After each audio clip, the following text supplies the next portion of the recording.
Why you look like that, bro? It is what it is. Ooh. Are we good to start? Yeah, man.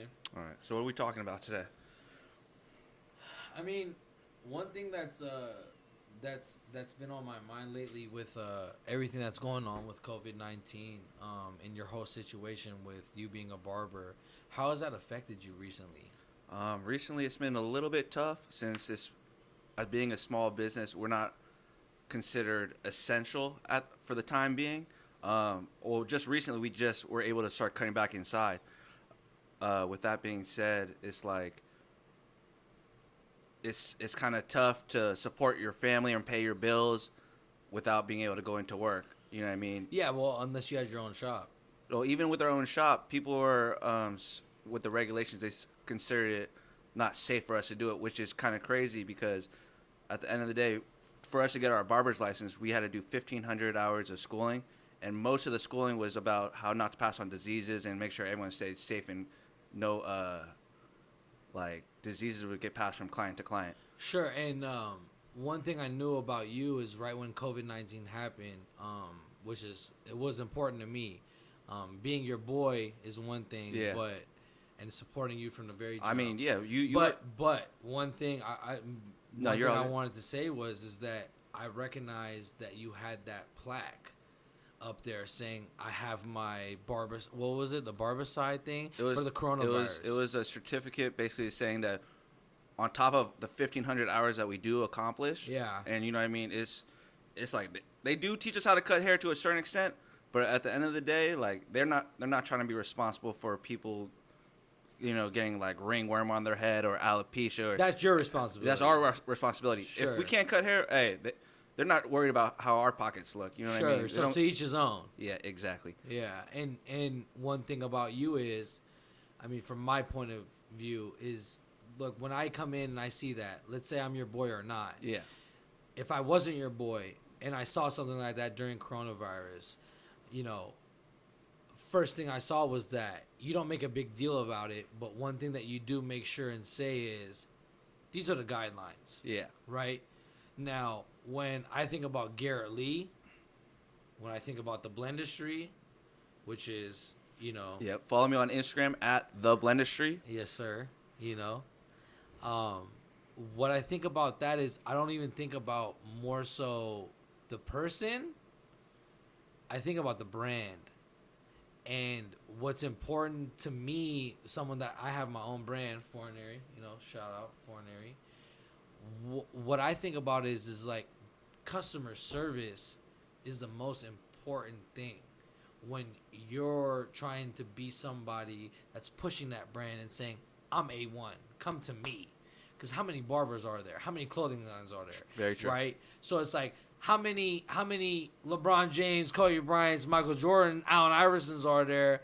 And then how many, some guys I don't even know about, that are irrelevant, right?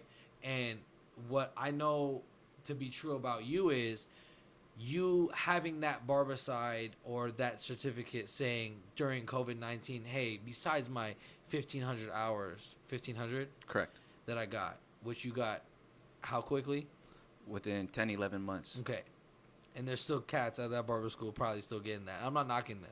Oh, of course not. I mean, everyone goes at their own pace. 100%. But what I'm saying is that if you want to hold yourself at an A1 level, they can be going at their own pace. But A1, B1, C1, you know what I'm saying? Yeah. That's what's important to me. And so when I go to your barbershop, whether I'm your boy and you were cutting my hair with your iPhone light in my backyard right here. We came a long way from there. Ago, right? To now. But what I'm saying is the reason why people take you so seriously, why you're at where you're at, in my opinion, is because you not only care about the money, the income, the cash flow part of it. Obviously, that's a big part. That's your livelihood. But you also care about the customer service, and then also that entails what? For you, what's the most important thing when you're cutting hair? Is it just the haircut? So a lot of people can cut good hair. There's a lot of people, you know what I mean, they've been watch a few YouTube videos and learn, and they're just, naturally talented. But for me, it's more than just a haircut, because there's people in the garage, not saying that, you know what I mean, they're at their own pace too. They might not be done with school or whatever, or not licensed, that can cut probably better hair than me. Sure. I'm not the best barber, but I do try to provide that service of always being on time, because at the end of the day, people's time is a lot more valuable than anything else. Yeah, absolutely. You know what I mean? Yeah. Being clean, being someone they can trust, and someone they're easy to talk to. Yeah. A lot of barbers are just, in a way, it's kind of like a therapist. I know a lot of problems about a lot of people that can mess up a lot of things. I mean, one but funny thing is, you know, I didn't hear nothing. That's all I'm gonna say. Hey, one funny thing is that you always say, it's like, it kind of baffles me, like when you say, why is this dude's girlfriend booking a haircut? You know what I mean? Yeah. It's just like, well, look at that though, because she might have been there one time, she's seen how you move. Yeah. And I'm not trying to generalize, but women usually are a lot more pinpointing and perfectionist. So when they see someone that's doing something like that, hey, they want their mans to be getting cut by Mr. Blendistry. You know what I mean? And you provide that service. So what I'm saying is like, it's more than just a haircut, right? Anybody can cut a fresh fade. Yeah. But the fresh conversation, the meaningful conversation, the fact that one thing that I really love and respect about you, and this is me paying homage to not only like a big brother to me, but to someone that business, customer service, one thing that I always respected about you is, hey man, if you're not going to show up to my appointment, let me know something. Yeah, just give me a little bit of time, because if not, like, I might not be able to fill the spot, or Yeah. maybe I will be, but I work hard, you know what I mean? Time is money. Time is money, but then also, I need a break every once in a while, too. I want to be able to eat my lunch. Sure. And on top of it, you have other people that are waiting for that spot. Correct. Right? That maybe I wanted to get cut on that Thursday, and dude didn't show up, and you're like, well, you just lost me some money, but besides the money, though, that's what I'm trying to reflect on. It's the respect, it's the customer service that you're trying to uphold always. I look at all my clients like family. I'm not here to waste no one's time. Yeah. And you know what I mean? People got places to be. Yeah. I'm a part of everyone's big events in their lifetimes. Birthdays, baby showers, weddings. First dates. Sure. There's been a lot of haircuts I've done that got a lot of guys lucky. Let's just leave it at that. Hell yeah. And girls. Let's Girls be honest. too. Girls too. You done put some crazy designs on some females that I've seen that That are just it's impressive. right on. It's impressive because you come in from someone that's a graffiti artist back in the day on paper, what you used to do on my Vans, right? But then come into, hey, I'm going to do this on people's heads, right? Yeah. And that's something, to me, that's beautiful, because when you look at someone like me, you know my story, right? And it's like, oh, let me take my illegal mouthpiece and turn it to the legal mouthpiece, right? That's kind of the same thing that you did. And I'm not saying illegal, legal, all that. We'll leave that to whatever the people want to think. But what I'm saying is like, graffiti is a form of art, but cutting hair is a form of art, but customer service is a part and a form of art. And you provide that, the conversation, the cleanliness, the being on time. That to me is when you treat everyone like family. Mm-hmm. Hey, bro, you could fuck up my lineup. I'm still going to come back, because I'm not coming for the lineup necessarily, right? I'm coming to conversate with you because you're on time, because you're clean with what you're doing, right? Because you care about the product that's going out there. You're not posting a picture if it's not your best, right? You're not going to post that picture, but then back in the day, you used to, right? That's crazy to me, because a lot of people have too much pride and they only want to show the best part. What's beautiful about what you did was, hey, you showed your journey. 8 years ago, right? You started, and then how long have you been at the shop?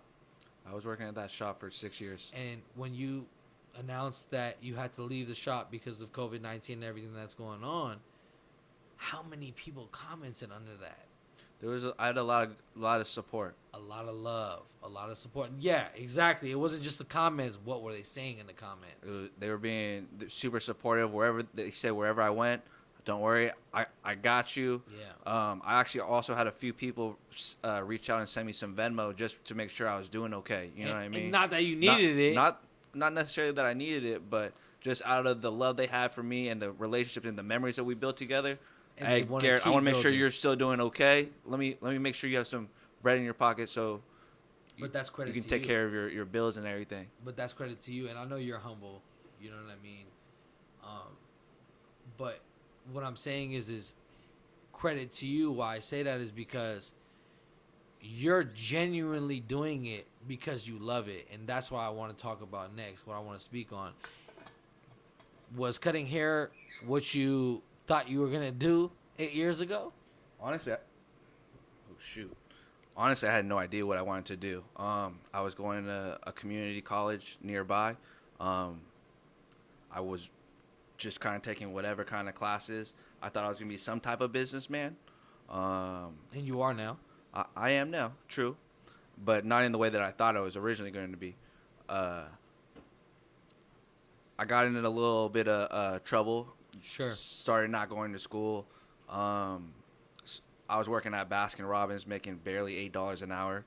Shout out to you too. You hooked me up with that job. You know what I mean? Yeah. We was all going through it at that time. Yeah. So with that being said, it's like $8 an hour living in the Bay Area. That's nothing. You know what I mean?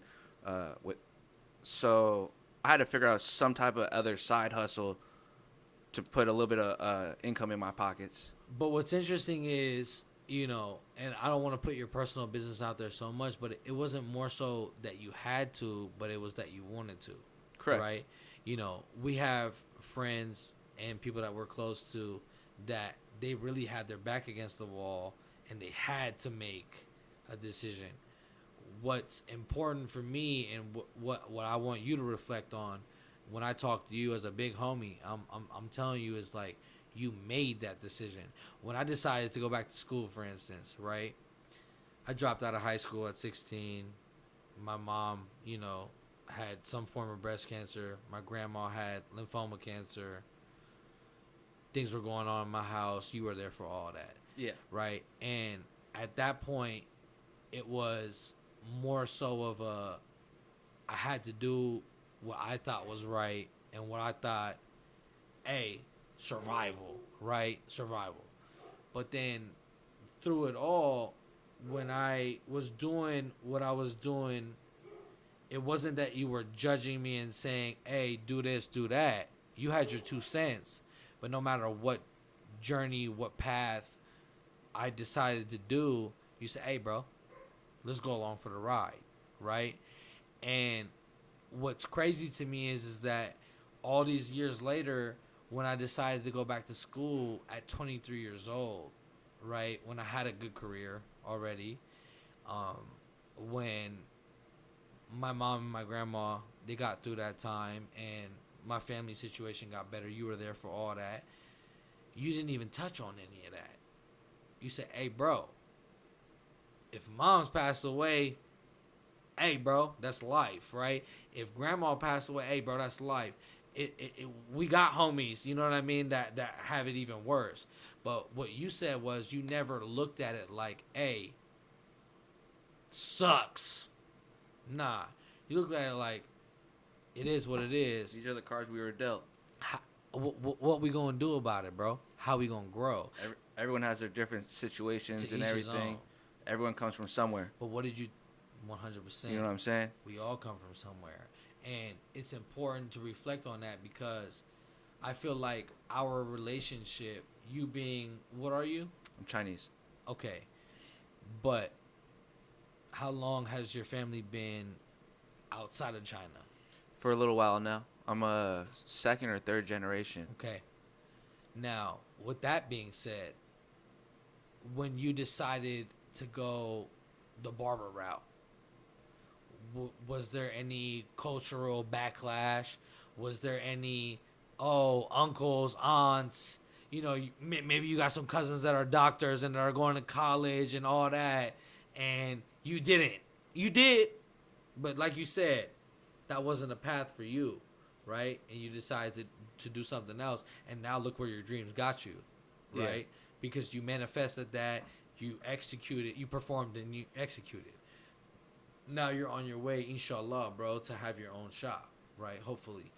But what I'm saying is like, if you didn't step out of that cultural norm, because just like Persians, right? We're an ancient culture, Chinese, Persians, all of us, right? What I'm saying is like, and I think that's another reason why we get along so well. You know what I mean? Because although you might be second or third generation American, Chinese, you also still have to see all the people. We went to Mills High School. It was predominantly Chinese.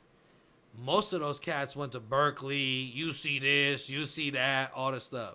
All my cousins was going to UCs. They engineers, doctors, all this stuff, lawyers, right? I'm sure you have some of the same, level playing field. But how hard was that? Was it hard to go against that grain? Did you have that support? You know what I mean? And from a cultural perspective. With that being said, my parents, they just wanted to make sure I was doing something positive. I was getting in trouble, like we mentioned a little bit before, with the graffiti aspect. I really didn't know what I wanted to do. My dad was an electrician. I thought I was like, all right, I'm going to follow in Pop's footsteps. And then we had that conversation. Yeah, we've had a lot of conversations at this house, you know what I mean? Yeah. Like, there have been times where we would just sit down in the car, chop it up, talk about what our goals were. Yep. And you were telling me one night, you said, what'd you say? Hey, like, I know you're good at doing graffiti, this and that. Like, I've seen your drawings. I'm pretty sure you can put a straight line on my head. Well, you know what it was I honestly, it was more so, I probably did say it in that way, but I think I said it because you kept on saying the electrician, John. Hey, I want to be an electrician because, hey, my pops did it. He got a cool, spot. He made a good life for himself, right? But then at the same time, I questioned that because I saw your art. Bro, my Vans that you did, the graffiti. I used to try, I'd sit at the Millbrae Library, bro, for hours and try to even trace your stuff. And you'd be like, you never knocked me, though. You'd be like, hey, bro, this line should be this way or that way. But, hey, that's your style, right? Yeah. But what I'm saying is like, when I saw that and I saw the passion, right? Because if somebody can teach something, someone can do it. But if they can teach it, that's the passion where you're like, hey, bro, you're not getting annoyed when I'm fucking up every line because I can't draw for shit. I can't do a stick figure if my life. You weren't the best at drawing. Let's keep it. But be honest. But that's what I'm saying. But you were sitting there with the patience, and that's what I'm saying. Patience. It all wraps around. It comes back together because that's when I brought that up to you. I'm like, I'm here an electrician. I'm like, cool, bro. You can make cool money. You seen what your pops did. Yeah. But I said, is that really what you want to do? You cutting cats at the rec center at that time with a plug-in charger, bro. I used to cut people out of the back of the batting cages too. Okay. Some of my first haircuts were out of the back of Baskin Robbins. And not the most sanitary thing at the time. Hey, after going to school and learning all that, better than what you was doing. True. Right. True. You know what I mean? Police ain't gonna stop you for doing that, and if they do, that's some sucker shit, right? In my opinion, because if they seen where you were at and where you going, and you know what I mean, where you were at in that moment, they shouldn't knock you for that. They should support you. And what I did was, all I said was, I just put a little bit of back into that, and then 10 months later, 11 months later, I was at school and graduating, taking the test. Yep. Right, and I'm not saying any of this to pay any homage to me, you know what I mean? But yeah, you was right there. I mean, hey, give credit where credit's due. You did have a good part of pushing me to get to where I needed to be at. We both did, and that's what I'm speaking on, because it's like, maybe one time in my life, and I'm telling you this right now, right? I'm being completely honest with you. Yeah. You done helped me so many times, bro, and I'm being honest with you. There's a lot of people that I say big bruh, big bruh, big bruh. But, like, really a big brother to me you've had my back 4 in the morning conversations. You know what I mean? After I done fucked up, when you told me, "Hey, E, you about to fuck up," right? And you were still there for me. Out of all those conversations, probably over 100. Easy. I done had one conversation, but it changed the trajectory of your life. So I'm happy that I had that conversation with you, because when I heard the electrician, all it was this: are you capable of being an electrician? Sure, bro. Are you capable of being a rocket scientist? Hey, bro, if you put your mind to it, I'm sure you can, right? Do anything you put your mind to, And, for sure. And that's another thing I want to talk about later about your weight loss. That's one thing I really want to speak on, because that just shows your work ethic. But putting your mind to it, you said, "Hey, you right, E." Then we started. Let's give it a shot. Right? Okay. You never You know was unless already you doing try. it at the wreck. He said, "Hey, bro, iPhone light. Fuck it. The light out here don't work. You know, Yeah. we in the ghetto. You know what I'm saying? But it is what it is, right?" And I said, "Let's do this." And you said, "Let's do this." And we rocked. You did what you did what you had to do, and then shortly people followed. But it wasn't they was following because your line was the straightest or your fade was. It honestly wasn't the straightest. I had people saluting from the top of their head. Okay. We gotta learn somewhere. But why were they coming back? I have a good support system. I changed a lot of people's mind state about me just on building relationships with them. Because you got to think of it like this. Being someone's barber, you're in someone's personal space for X amount of minutes. You know what I mean? Yeah. You have to trust that person. You got to trust they have good hygiene. How many times you got cut by someone that got some stanky breath? Hey, it's not. You know what I mean? Like, 100%. But hey, I'm cool. I'm not going back to them. Having a razor under my neck. Oh, yeah, that too.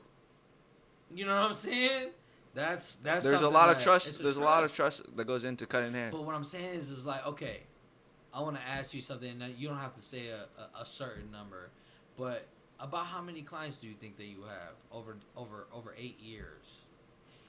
6 years being in a shop, 2 years being in the just school, kind of messing around and right? Yeah. And even before that, me, right, being somebody that's sitting here right now, that even before you was even in the school, you still have clients like me that even before you went to your school that are still rocking with you.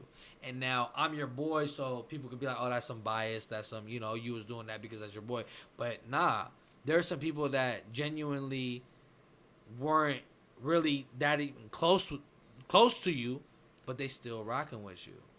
And that speaks a lot about the way that you do things. Being a barber is about being a part of your community. You know what I mean? If there's a little charity event, and I have the time, and I can put some time aside, I'm gonna be out there, shaking hands, meeting people. Do you think that's a cultural thing, though? Did you learn that from your grandma, God rest her soul, right? Because one thing, like for me, I met her one time at Thanksgiving. It was Thanksgiving or Christmas. I'm pretty sure one of the two. I think it was Thanksgiving. I'm pretty sure it was Thanksgiving.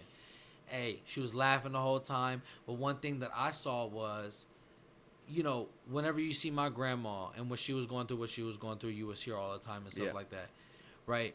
One thing that I saw, but also my grandma picked up and pointed out to me was, how does he act in front of his family and around his family? And then Thanksgiving rolled around, and I seen the way that you was with your grandma, making her laugh, all the stuff. Right? You got to, but a lot of people don't. And what I'm asking is that why is your grandma part of the sense of community that you hold and have? Is that because of the cultural from China, or the background and the culture that she came from, her traditions? Does that teach you culture, community, all that? Is that why you are the way you are? Because you've always been like that. You're from Millbrae, and you always was like, Art and Wine Festival, we was there. Anything, St. Dunstan's Festival, we was there. All that stuff. You always supported the community, the local, whether it was Millbrae or the outskirts. You always was that person that supported the local stuff, right? That's one thing I know about you. When I hear Garrett, it's not only Millbrae, it's I know he's supporting Bay Area, local businesses, people, communities, charities, whatever that may be. Does that stem from what you learned from your culture, or is that something that you just kind of picked up on your own? I feel like it does have something to do with cultural. You know what I mean? But I also learned a lot of that from my older brother. Yeah. Shout out to Chino. shout out Humble Chino, Grind. Humble Grind Apparel. Follow them as well. Uh, he was always someone that taught me like it don't matter how much money you got in your pocket or how much like uh hype that you got going with your name and everything. You want to see everyone eat, so you guys can all come up together as a family. Sure. Because from what I heard, it's Absolutely. lonely at the top. I'm not all the way up there yet, but we still just working our way up. Yeah, yeah, but well, and that's another thing too, though. I think it has a lot to do. When I hear that phrase, I've heard that a lot of times. Lonely at the top. It's lonely at the top. We on our way to the top, and I definitely see you sitting at that round table because there's nobody at the head. You know what I mean? Yeah. Your brother's somebody that taught us that. You know what I mean? And I learned that maybe through him, but also through you because he taught you that. You know what I mean? So it's like it might not only be a cultural influence from China, right? From your grandma and the traditions and all that. It's also somebody that was influenced by the experience that he's been through, right? Very true. Which came back to you, and he tried to teach you, hey, if I've been through this, if I messed up here, if I won there, right? Learn from my losses, learn from my wins. You know what I mean? Chino's somebody to me that's always been like that. Big role model to you, like a big role model and an influence to you. Me as well, but I'm saying though, through you it was an influence to me. But like somebody that really influenced you was Chino, your older brother, and from his point of view, it wasn't the Chinese culture in my point of view and perception. It was more so the, hey, I'm trying to help people out genuinely. Yeah. And I think that's why you guys have came as far as you guys have came. Both of you. Now, speaking on you, how many clients do you have? I got enough clients to keep me comfortable and get the bills paid. Okay. You know what I mean? Have With a little that fun being here and there. and I'm pretty sure you've gotten to the point where when people call in and people walk in, you're like, hey, bro, I'm booked. That's a blessing. I do have some days like that, a decent amount of days like that. It's not that I'm not willing to take new clients because all new clients are welcome. But it's at a point where I don't want to have you sitting around wasting time. You know what I mean? Your time's valuable. I'm not going to say I can get you at a certain time and not fit you in. If you want to set up an appointment with me, we can set something up and we can move from there. Sure. I also think, though, too, and I'm not knocking anybody else when I say this, but when I walk into that barber shop, was the barber shop, I knew that I was going to see Garrett working there from this time to this time and maybe even 10 o'clock at night. You know what I mean? That's something that I'm pretty sure your clients also resonate with. It's just trying to be reliable. Yeah. Just being available is one of the biggest things, in my opinion, to stay relevant cutting hair. Yeah. I mean, yes, your time is worth money, and the people you do stay a little bit later for, they appreciate it, and you'll get compensated for it. Yeah. Well, okay, and that's gonna touch on the next subject, that work ethic that you have. Now, let's talk about it. Oh, that's Your for weight sure. loss, The work ethic, that's coming but your back. weight loss, but that comes back to everything that I you learned do in life, and that comes back from to what? from the family. You know what I mean? My parents, they said, I don't care what you do, as long as you do something and you try and work hard at it. And you're doing your best at it. Don't waste your time. Don't give up on yourself. Do you think that's a cultural thing? For sure, 100%. 100%. Now, with that being said, did you feel like, hey, if cuz becomes a doctor, right? Or little sis doing what she doing, shout out to little sis, she doing her thing, Yeah. right? And big bro. But what I'm saying is like, y'all took a different path. Y'all didn't take the traditional path, right? Not necessarily, She yeah. more so did, though, right? 4.0 student. She went to a UC, if I'm not mistaken, all this stuff. But what I'm saying is like, y'all didn't and I'm not gonna say you're doing just as good or better or anything, but y'all all doing and making your parents proud. For sure. Now, was that ever an issue though? We used to get in a lot of trouble, me and my brother, back when we were younger, and I think that's one of the reasons why my little sister does so well. Getting in so much trouble before, kind of, we were like, not to put everyone's business out there, Sure, but no, yeah, you don't gotta go into detail. as let's just say my brother got in a little bit more trouble than me, and I got a little bit more trouble than my sister. Sure. Every sibling got a little bit better. Generation by generation, but then again though, it's like the cultural norm, right? When like for me, like when you talk about Persians, for example, right? Okay. And I'm gonna generalize here: Iranians, Persians, whatever. You don't see a lot of Persians looking like me, right? True. Now, with that being said, it was always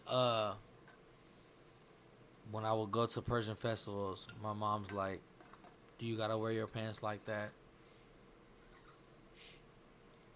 Do you gotta do this? Do you gotta do that? Does the t-shirt have to be 4 times bigger than you?" Right? I mean, that's just that Bay Area swag too. But back yeah, in the day, the 100%. hyphy movement too. But see, that's what I'm saying when I say like I'm a first generation because my parents came here. They first generation. I'm a first generation American, but I'm also a first generation Iranian or Persian, right? But for you, it's a little different because you don't, in my opinion, feel that Chinese cultural pressure from the homeland as some of the people that we might have grown up with. You know what I mean? Yeah. So with that being said, do you think that made the choice a little bit easier for you to be like, hey, I'm going to go pursue my dreams? It's kind of hard to say if it's easier or not because I don't know fully what everyone else that might be first generation is going through. Sure. If I'm stereotyping, yeah, probably. Sure, yeah. I'm just blessed to, have the support system that I do have. Absolutely. And with that, I wanted to touch on, with the support system that you do have, what's the Blendistry, what's the future looking like? The future of the Blendistry, so since the shop got shut down, like we talked about, the one I was working at previously, I think that might have been the push that I needed to start looking into maybe opening up the Blendistry, which the Blendistry is the study of different tools and techniques of creating the perfect haircut and look to fit your personal style. You know what I mean? Sure, I love that. With that being said, is that your mission? That's the statement? That's the statement. I want to make sure everyone, you know what I mean? Like, anyone can sell you a good haircut. I'm trying to sell you some confidence. You know what I mean? Something to put you over. Like, oh man, I want to talk to that female, or I need to get this job interview. I want to make sure you feel like there ain't nothing gonna stop me, and if I do, well, I'll get something else. I deserve better because of the confidence that I provide with the haircut. Now, with that being said, what do you think separates you, the Blendistry, from any other barbershop and what you're doing in your field? Separate makes me different. I would say just being that person that they can count on. You know what I mean? Like, I've been cutting with a few barbers that aren't so reliable. They still do amazing work, you know what I mean? But out of the X amount of years that I've been working, there's probably been 2 times I've canceled on anyone. That's a lot of days, you know what I mean? One of them, I was sick. I care about you. I'm not going to try to get you guys sick. Sure. The other one, my baby niece was born. So I respect that. That's, hey, shout out to my Number niece one, too. yeah, Yeah, definitely. That's my little princess right there. Yeah, you're always there for her. Yeah. But and that's another thing for me that's important to touch on. Is that closeness and bond that you have with your niece, is that solely because of the closeness and bond that you have with your brother, or is that because of the closeness and bond that you have with your family in general? With my niece, it's kind of like on my sister-in-law's side, it's a whole bunch of sisters. On my side, it's my sister and me. So technically, I'm her only uncle. Sure. So like with that being said, You got that pressure. not necessarily pressure. I gotta take that pride in. All right, if I'm gonna be her uncle, I'm gonna do everything possible to, keep her on the right track. If her dad doesn't already do that. Yeah. Because I mean, some people make mistakes here and there. Cool. That's what a You know what I brother's mean? for. That's what family's for. That's what family's for. Yeah. And I did learn a lot of that just being in the Asian culture. With the Asian culture is we always put our family first. Sure. Now, when touching on family and touching on the shop and what you're trying to do with it, do you see yourself in the next few years trying to balance the two, or balance the two as in family and the shop, having your own thing on, doing your thing, and you think that's something that's doable, or are you someone that likes to focus on, let me knock this out first and then I'm gonna do this, or is it kind of I'm gonna deal with it as it comes? If the right female comes around and she pulls her weight and she's just as motivated and she's cool. Shout out to my guy. He's single, by the way. You know Stop. That's crazy. That's crazy. What's happening? Oh, shit. But if the right person does come around, cool. Let's see how it goes. Yeah. But that's just someone I can build with. I'm not gonna be over here trying to take care of you and baby you. You know what I mean? Sure. Like if you with your stuff and you're ready to make moves, let's build together. If not, absolutely, it's cool to have a few cute homegirls here and there. Okay. Can't complain about that. So for someone like you, what does off time look like? You know what I mean? Because like when I'm not in the shop. Because when you're not building your brand, I feel like ever since I started Foreignary, right? Yes, I have two partners. Shout out Seti. Shout out Will Castelli. You know what I'm saying? My brothers. But what I'm saying is like since we started this journey of putting Foreignary out there, the company, the brand, all that, I feel like it's nonstop. What do you do to balance out your lifestyle? Is it nonstop branding the Blendistry? Because I mean, you got your stickers right there, you got your hat right there, you got the jersey right there, right? You're a walking advertisement. I'm a walking billboard. Yep. So do you ever shut off? And when you do you feel like you find the right balance in your day, or do you think that you need a little bit more to balance things out? Being a barber and having your own brand, in my opinion, is you live, walk, and breathe your brand. If you don't believe in yourself, who is? You gotta be able to sell yourself. You know what I mean? Yeah. Not sell your soul, but sell yourself. Correct. Brand. Yeah. Yeah. Like, all my free time before the shutdown of the gyms and everything, I was at the gym after work every day, 2-3 hours a day, trying to lose some weight, make myself feel good, so I can, for the longevity of my career as being a barber. Sure. Health as well. Making sure I was healthy enough to be there for my niece. You know what I mean? Is that another cultural thing? I feel like one thing that I learned, because I grew up in a predominantly Chinese area. Yeah. Whether that's San Francisco, Millbrae, just Bay Area in general. Shout out to my Chinese folks, right? But what I'm saying is I learned a lot. For me personally was, hey, bro, making money is one thing, keeping it is another, but being alive and able to enjoy it is a completely different thing. I feel like that's a cultural thing with you guys. Do you feel that way? It depends how you look at everything, but for sure, you just gotta be. Everyone's dealt different cards. You know what I mean? Like for their lives, we just gotta be able to take care of ourselves and our family. But was that pushed? What I'm asking is, was it pushed on you to be like, okay, making money is one thing, but when you say health is wealth, I only heard that, and I'm saying that for me personally speaking, I heard that from the Chinese cats or Asian Oriental cats that I grew up with. I mean, with that being said, like, there, in a sense, yes. In a sense, no. For me, it was just, I'm 5'4", right? 5'5" on a good day. You know what I'm saying? And being 200 plus pounds at 5'4", it really shows. You know what I mean? Like It just didn't feel I'm walking right. around with no neck, just a tree stump of a neck and a head. I hear you. Yeah, I'm there right now, dog.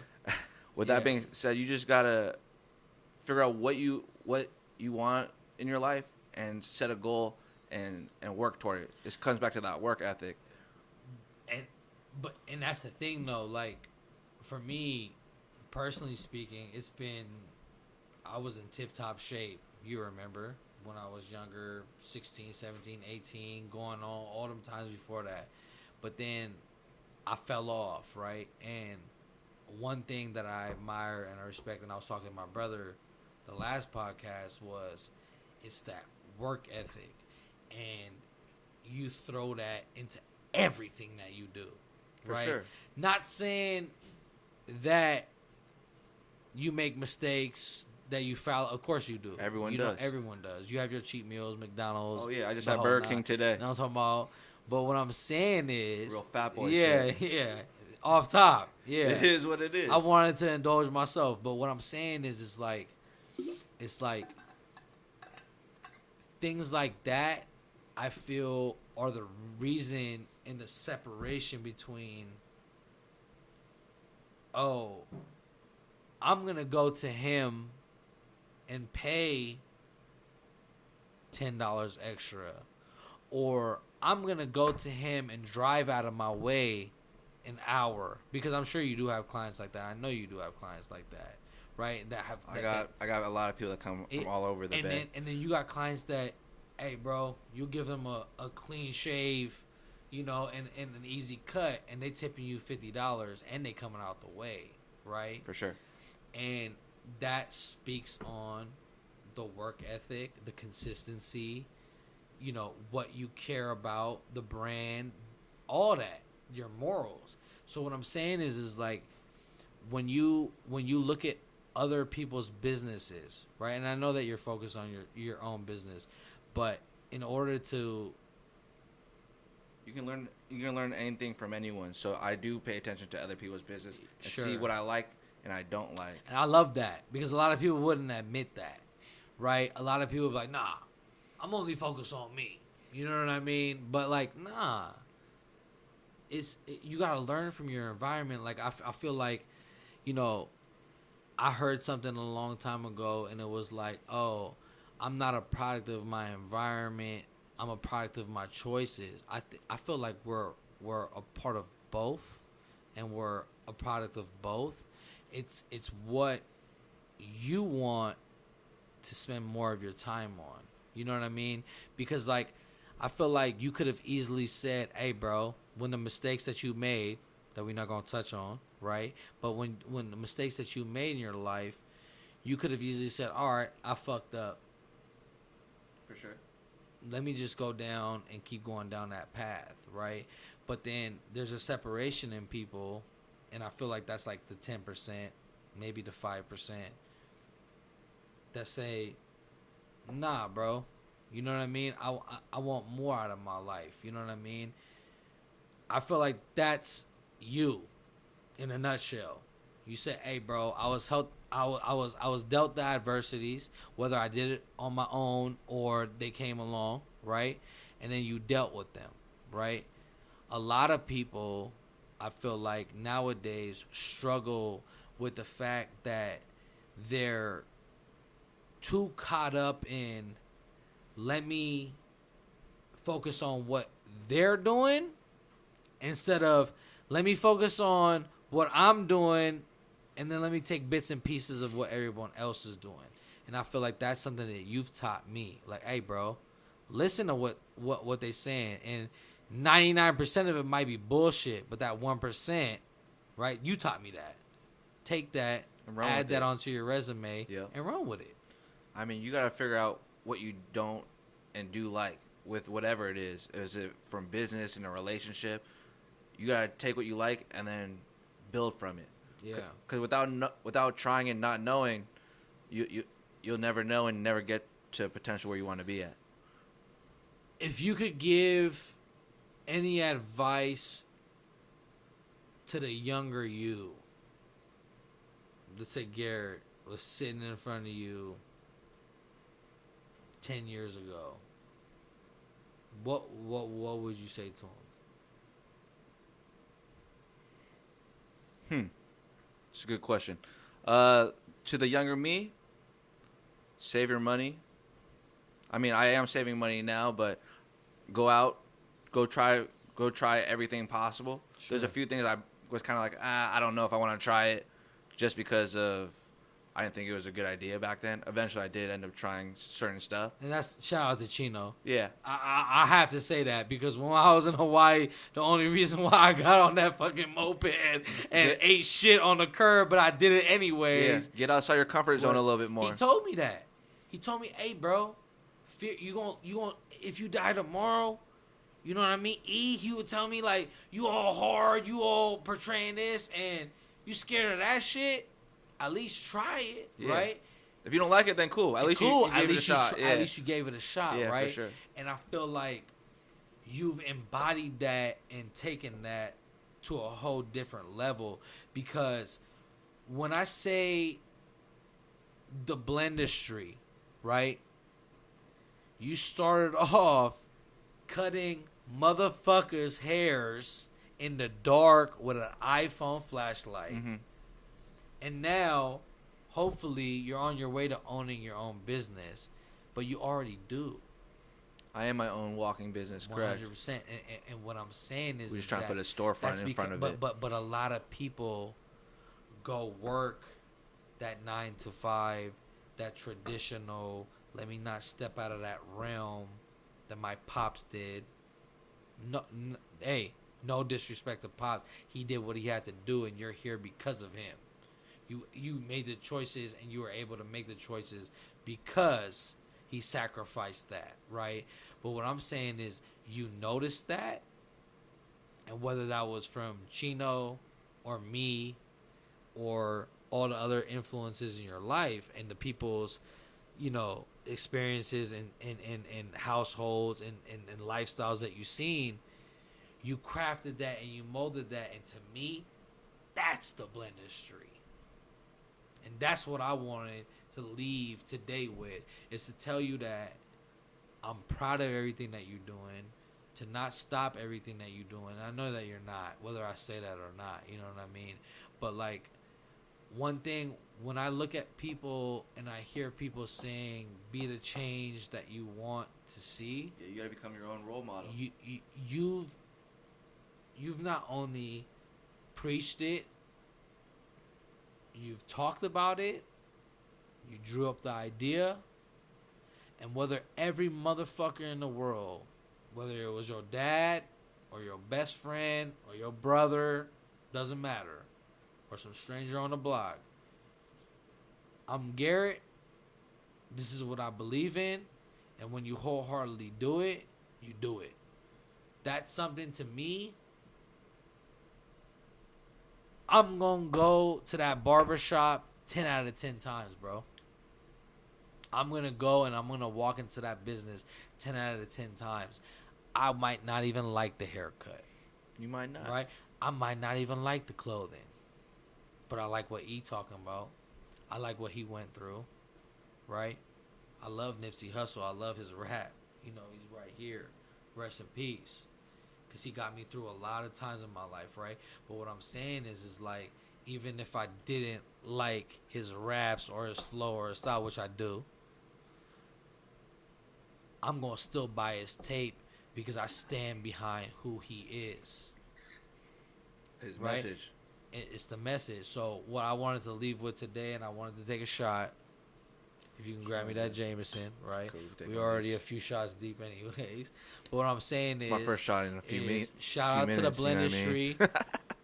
Shout out to the Blendistry. We're going through all this Corona stuff.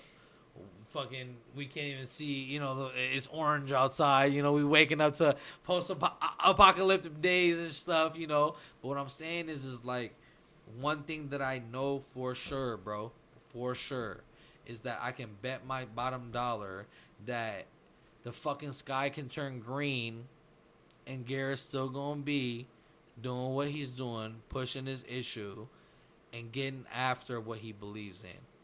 I appreciate that.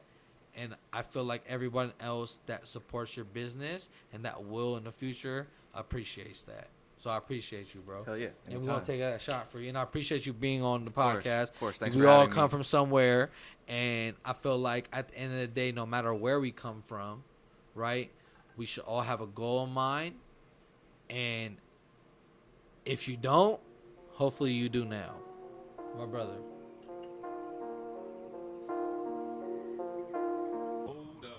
Cheers, bro. To Cheers. the Blendistry. Thanks for having me.